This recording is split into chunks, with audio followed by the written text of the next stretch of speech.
শুভ শিক্ষক দিবস বন্ধুরা। শিক্ষক দিবস উপলক্ষে আমি তোমাদের সাথে কিছু মুহূর্ত গোপাল সোনাদের শেয়ার করছি।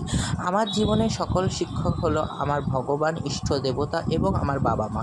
তো আজকে শিক্ষক দিবস উপলক্ষে আমার গোপাল সোনা, বুবুন সোনার কিছু মুহূর্ত তোমাদের সাথে শেয়ার করে নিয়েছি।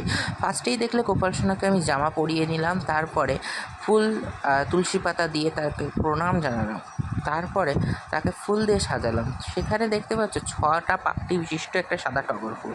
সেই 6 টগর বিশিষ্ট টগর ফুলটি আমি গোপালকে নিবেদন করলাম। তো তারপরে ওনার প্রিয় বাঁশিটি এবং ময়ূর পালকটি ওনাকে নিবেদন করলাম।